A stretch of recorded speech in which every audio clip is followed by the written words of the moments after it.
छत्तीसगढ़ लोक गायकी लोक परंपरा का एक चमकता हुआ सितारा, जिन्होंने संगीत नाटक अकेडमी पुरस्कार जीता, उसके बाद पद्मश्री, उसके बाद पद्म भूषण, उसके बाद पद्म विभूषण, ऐसे पुरस्कारों से अलंकृत हुई। मात्र 13 साल की उम्र पर मंच पर आकर उन्होंने लोगों का दिल जीत लिया। महाकाव्य के 18 पर्व उन्होंने मात्र 21 दिन में कंठस्थ करके और अपना प्रदर्शन स्टेज पे दे दिया। लोग आश्चर्यचकित रह गए।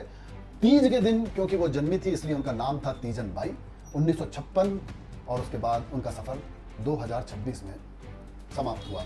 लेकिन इस बीच एक बहुत बड़ी जिंदगी कला के क्षेत्र में, अपनी उम्र से कहीं ज्यादा बड़ी जिंदगी उन्होंने कला के क्षेत्र में जी, और लोगों के लिए उन्होंने वो सब कुछ प्रस्तुत कर दिया जिसको लेकर लोग सिर्फ कल्पना कर सकते हैं कि महाभारत का काल, पांडवों का समय कैसा रहा होगा, क्योंकि वो पंडवानी गाती थी।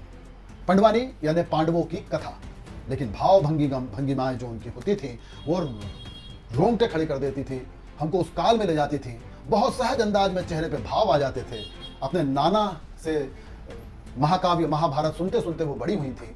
मात्र 11 रुपए और एक वक्त के भोजन के बदले में वो पंडवानी सुना दिया करती थी। गरीबी का वो आलम था, और उन सब संघर्षों को बता बताते हुए, पार करते हुए, अपनी कला के दम पर और कलात्मक साधना को साधते हुए, मजबूत रखते हुए अपने इरादों को, उन्होंने पूरी दुनिया में पंडवानी लोक गायकी, लोक परंपरा और छत्तीसगढ़ की परंपरा को फैलाया।